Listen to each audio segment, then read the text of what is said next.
दोस्तों, उत्तर प्रदेश के बागपत जिले का वो सन्नाटा आज भी लोगों के दिलों में गूंजता है, जब एक ही परिवार की 3 लाशें गांव के बीचों बीच बरामद हुई थीं। ये वही मामला है जिसने पूरे प्रदेश को हिलाकर रख दिया। गांव का नाम अब डर, रहस्य और शक के पर्याय के रूप में लिया जाने लगा है। लोग अब भी कहते हैं कि उन्होंने अपनी जिंदगी में ऐसा भयावह मंजर कभी नहीं देखा था, क्योंकि यह मामला किसी मामूली झगड़े या संपत्ति विवाद का नहीं था, बल्कि इससे जुड़ा था एक ऐसे इंसान से जिसे लोग धर्म का प्रतीक मानते थे, जिसकी बातों को गांव का हर व्यक्ति इज्जत देता था और जिसे बच्चे तक मौलाना साहब कहकर पुकारते थे। जिस इंसान की पहचान हमेशा एक नेक दिल, शांत स्वभाव और धार्मिक शख्सियत के रूप में की जाती थी, वही अब इस पूरे हंगामे का सबसे बड़ा केंद्र बन गया। जैसे ही यह खबर गांव में फैली, लोग अपने घरों से निकल आए। गलियों में फुसफुसाहट शुरू हो गई। बुजुर्गों की आंखों में सवाल थे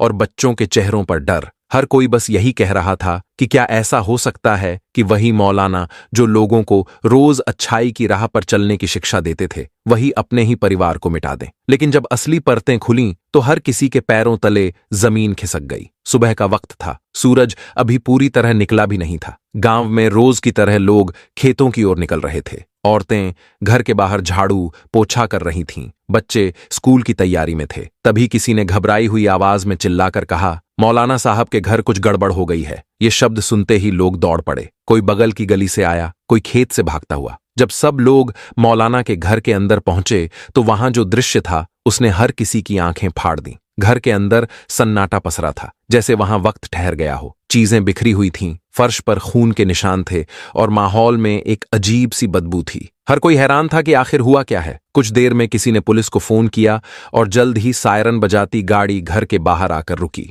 पुलिस के जवान अंदर गए और जो उन्होंने देखा उसने उन्हें भी झकझोर दिया। घर के एक कमरे में मौलाना की पत्नी और उनके 2 छोटे बच्चे मृत पड़े थे। दोनों बच्चों के चेहरे मासूमियत से भरे हुए थे, लेकिन जिस तरह से उन्हें मारा गया था वह किसी के दिल को चीरने के लिए काफी था। पुलिस ने तुरंत इलाके को सील किया, लेकिन गांव के लोगों की सांसें अब भी तेज चल रही थीं। कोई रो रहा था, कोई बस खड़ा रह गया था, जैसे उसे कुछ समझ ही ना आ रहा हो। जब पुलिस ने आसपास के लोगों से पूछताछ शुरू की तो हर किसी ने एक ही बात कही, मौलाना तो सुबह ही देवबंद गए थे, वो तो यहां थे ही नहीं। तो सवाल ये उठा कि अगर वो घर पर नहीं थे तो यह सब हुआ कैसे? पुलिस को शक हुआ, लेकिन कोई ठोस सबूत नहीं था। तभी गांव के ही एक आदमी ने पुलिस थाने में तहरीर दी कि मौलाना ने ही अपने घर वालों की हत्या की है। यह खबर फैलते ही गांव में एक बार फिर हलचल मच गई। पुलिस ने मौलाना को हिरासत में लिया। वह शांत थे, लेकिन उनकी आंखों में दर्द साफ दिख रहा था। पूछताछ शुरू हुई। मौलाना ने कहा, मैं बेगुनाह हूं, मैंने कुछ नहीं किया। मैं तो देवबंद गया था और घर से निकलने से पहले सीसीटीवी ऑन किया था ताकि सब रिकॉर्ड होता रहे। पुलिस ने कहा, तो फिर रिकॉर्डिंग दिखाइए। जब उन्होंने घर के अंदर वाले कैमरे चेक किए तो सब बंद मिले। मौलाना ने कहा, बाहर वाला कैमरा चेक करो, उसमें कुछ जरूर होगा। और यहीं से कहानी ने मोड़ लिया। पुलिस ने जब बाहर लगे कैमरे की फुटेज देखी तो उनमें एक लड़का दिखा जो मौलाना के घर के बाहर कुछ देर तक मंडराता रहा था। उस लड़के के कपड़ों पर कुछ अजीब दाग थे और उसके चेहरे पर घबराहट साफ झलक रही थी। वही लड़का उस वक्त गलियों में घूम रहा था जब यह सब हुआ था। पुलिस को शक हुआ और कुछ ही घंटे बाद वह लड़का पकड़ लिया गया। पूछताछ में पहले तो वह कुछ नहीं बोला, लेकिन जैसे ही पुलिस ने थोड़ा दबाव बनाया उसने सब उगल दिया। उसने कहा, मैंने और मेरे एक दोस्त ने मिलकर यह सब किया। पुलिस हैरान रह गई, क्योंकि दोनों की उम्र 18 साल से भी कम थी, मतलब दोनों नाबालिग थे। पुलिस के लिए यह और भी चौंकाने वाली बात थी कि इतनी कम उम्र में कोई इतना भयानक कदम कैसे उठा सकता है।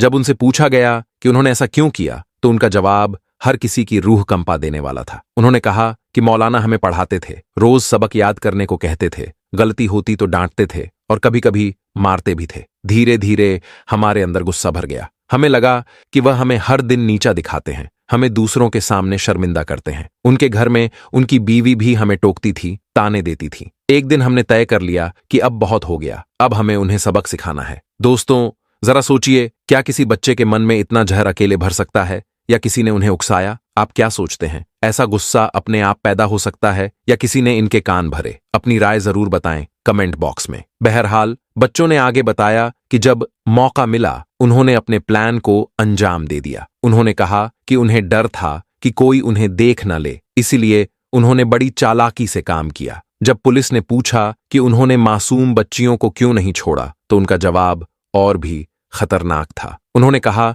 कि जब वे कमरे में घुसे तो एक बच्ची जाग गई, चिल्लाने लगी। हम डर गए, हमें लगा अगर वह चिल्लाई तो बाहर लोग आ जाएंगे, इसलिए हमने उसे चुप कराने की कोशिश की। फिर हमें डर हुआ कि दूसरी बच्ची बाहर न भाग जाए, इसलिए हमने उसे भी रोक लिया। और बस कुछ ही पलों में सब खत्म हो गया। पुलिस के अफसर तक सन्न रह गए। इतना छोटा मन, इतनी बड़ी दरिंदगी। दोनों बच्चों ने कबूल किया कि उन्होंने ऐसा करने के कबड्डी खेलने चले गए ताकि किसी को शक न हो। शाम को जब गांव में लोग मौलाना के घर के बाहर जुटे, तब वहीं दोनों लड़के भी भीड़ में खड़े होकर रोने लगे, जैसे उन्हें कुछ मालूम ही नहीं। पुलिस अब इन दोनों की हर बात का मिलान कर रही थी। सबूत इकट्ठे हो रहे थे, लेकिन इस केस की असल परतें तो अभी खुलनी बाकी थीं। दोस्तों, पुलिस को लगने लगा था कि उन्होंने केस सुलझा लिया है। 2 बच्चों की गिरफ्तारी के बाद पूरा गांव मानने लगा था कि यही असली अपराधी हैं। लेकिन जो बात सामने आई, उसने न सिर्फ पुलिस बल्कि पूरे समाज की सोच को हिला दिया। जब मौलाना की पत्नी के भाई यानी मौलाना के साले ने मीडिया के सामने बयान दिया, तो सब कुछ फिर से उलझ गया। उसने कहा कि ये दोनों बच्चे इतने समझदार नहीं हैं कि अपने दम पर इतना बड़ा कदम उठा सकें। उनके शब्दों में गुस्सा भी था, दर्द भी और शक भी। उन्होंने कहा, मुझे यकीन है कि इन बच्चों के पीछे कोई है जिसने इनके दिमाग में जहर भरा। किसी ने इन्हें सिखाया कि मौलाना से बदला लेना है, किसी ने इन्हें भड़काया कि उनका परिवार खत्म कर दो। ये बात सुनते ही पत्रकारों के कैमरे उनकी ओर मुड़ गए, माइक उनके चेहरे तक आ गए और पूरे जिले में यह बयान आग की तरह फैल गया। पुलिस के अफसर जो अब तक संतुष्ट थे, अब खुद सोच में पड़ गए। अगर यह सच है तो वो तीसरा शख्स कौन है? क्या कोई ऐसा व्यक्ति था जो मौलाना से दुश्मनी रखता था और बच्चों को मोहरा बना लिया? या यह सब सिर्फ एक झूठी कहानी थी जो साले ने अपनी ओर से घड़ी थी ताकि मामला और उलझ जाए? इन सवालों ने इस केस को और रहस्यमय बना दिया। पुलिस ने बच्चों के बयानों की पड़ताल की। उन्होंने कई बार उनसे पूछताछ की, लेकिन हर बार उनके जवाब कुछ अलग निकलते। पहले कहते कि उन्होंने गुस्से में किया, फिर कहते कि किसी ने कहा था कि मौलाना हमें गलत रास्ते पर ले जा रहे हैं। पुलिस को अब यह महसूस हुआ कि इन बच्चों के दिमाग में कोई और खेल खेल रहा था। उनकी बातों में झोल था, समय के हिसाब से उनके बयान बदल रहे थे। जांच टीम ने उनके कॉल रिकॉर्ड और मोबाइल डेटा खंगालने शुरू किए, लेकिन आश्चर्य की बात यह थी कि उनके मोबाइल फोन से कोई संदिग्ध कॉल या मैसेज नहीं मिला। फिर पुलिस ने उनके सोशल मीडिया अकाउंट की जांच की ताकि पता चले कि क्या किसी ने ऑनलाइन उन्हें प्रभावित किया था, लेकिन वहां भी कुछ साफ नहीं मिला। ऐसा लग रहा था जैसे इस केस के हर जवाब के साथ एक नया सवाल जुड़ जाता था। इस बीच गांव का माहौल पूरी तरह बदल गया था। पहले लोग एक दूसरे के घर जाते थे, साथ बैठते थे, बातें करते थे, लेकिन अब हर कोई खामोश था। गलियों में बच्चों की आवाजें नहीं आती थीं और रात में गांव पर एक डरावना सन्नाटा छा जाता था। लोग अपने घरों के दरवाजे जल्दी बंद कर लेते थे। किसी को भरोसा नहीं था कि कौन सही है और कौन झूठ बोल रहा है। कुछ लोग कहते थे कि मौलाना निर्दोष हैं, उनके साथ साजिश हुई है। वहीं कुछ यह मानने को तैयार नहीं थे कि 2 बच्चों जैसे निर्दोष चेहरे इतना भयानक काम कर सकते हैं। गांव 2 हिस्सों में बंट गया था। एक तरफ वो जो मौलाना के पक्ष में थे, दूसरी तरफ वो जो मानते थे कि बच्चों ने सही कहा। लेकिन इस बहस में सच्चाई कहीं खो गई थी। इधर पुलिस को एक और बड़ा झटका तब लगा जब उन्हें पता चला कि जिसने मौलाना के खिलाफ पहली तहरीर दी थी, वो आदमी अचानक गायब हो गया। पुलिस ने जब उस व्यक्ति की तलाश की तो किसी को नहीं पता था कि वह कौन था, कहां से आया और कहां गया। गांव के किसी भी आदमी ने उसका चेहरा ठीक से नहीं देखा था। कोई कहता वह बाहरी था, कोई कहता कि वह पुलिस के सामने खुद को पड़ोसी बता रहा था, लेकिन असल में गांव का नहीं था। जब पुलिस ने उसके लिखे कागज की जांच की तो पाया कि उस पर कोई नाम नहीं था, बस एक हस्ताक्षर जैसा कुछ। यह खुलासा होते ही अफसरों के माथे पर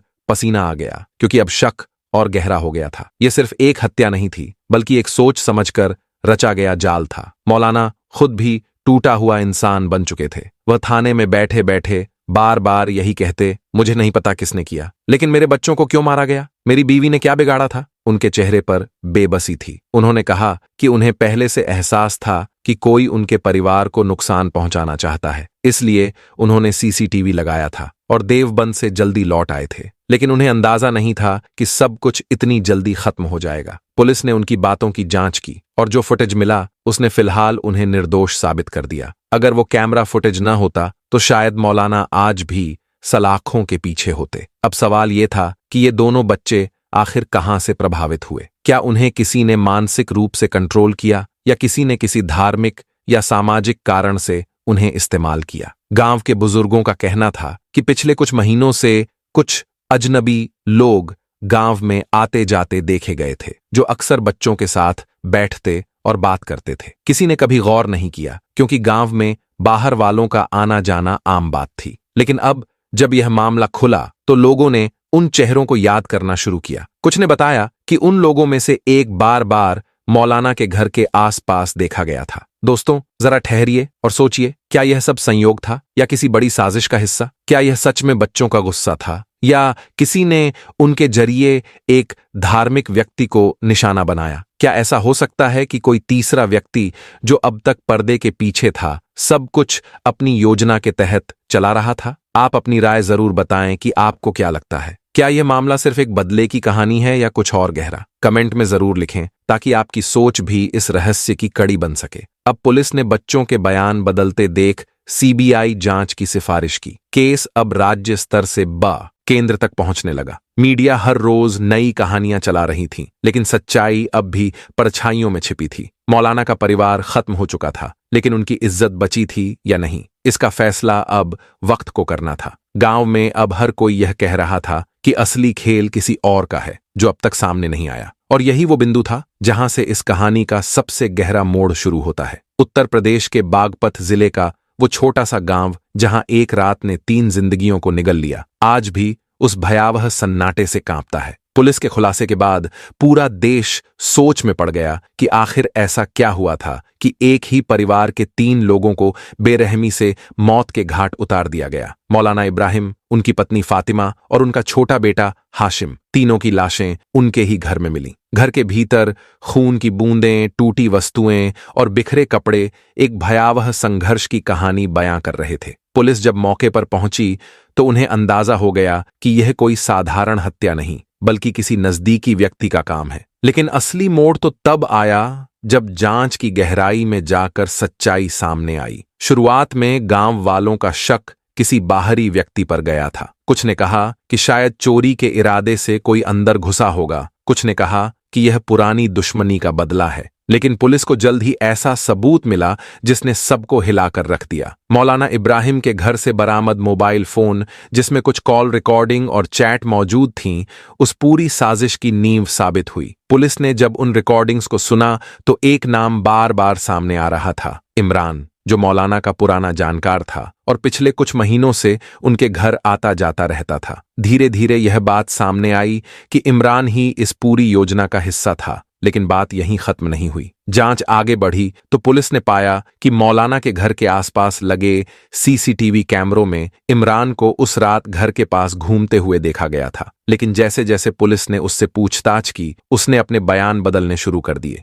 कभी कहता कि वो सिर्फ मिलने गया था, कभी कहता कि वो उस रात बागपत में ही नहीं था। लेकिन उसके मोबाइल की लोकेशन ट्रेस हुई तो साफ हो गया कि वो सच छिपा रहा है। और फिर जब पुलिस ने सख्ती से पूछताछ की तो इमरान ने जो बताया उसने सबके होश उड़ा दिए। उसने कबूल किया कि मौलाना की पत्नी फातिमा के साथ उसका संबंध था। और जब मौलाना को इस बात का पता चला तो घर में झगड़ा होने लगा। इमरान को डर था कि अगर ये बात समाज में फैल गई तो उसकी बदनामी होगी, इसलिए उसने मौलाना को रास्ते से हटाने की साजिश रच डाली। लेकिन योजना के दौरान बात इतनी बिगड़ गई कि उसने फातिमा और उनके बेटे को भी मार डाला ताकि कोई गवाह न बचे। यह सुनते ही पूरे थाना परिसर में सन्नाटा छा गया। किसी को यकीन नहीं हो रहा था कि एक नजदीकी रिश्ते में इतना खून कैसे उतर सकता है। जब पुलिस ने इमरान को लेकर घटना स्थल पर दोबारा जांच की तो उसने हर चीज कबूल की। किसने दरवाजा खोला, कैसे हमला किया और कैसे उसने घर के भीतर एक एक को मारा, उसने सब बताया। पुलिस ने जब वारदात में इस्तेमाल किया गया चाकू और खून से सनी शर्ट बरामद की तो केस पूरी तरह से खुल गया। लेकिन कहानी का अंत यहां भी नहीं था।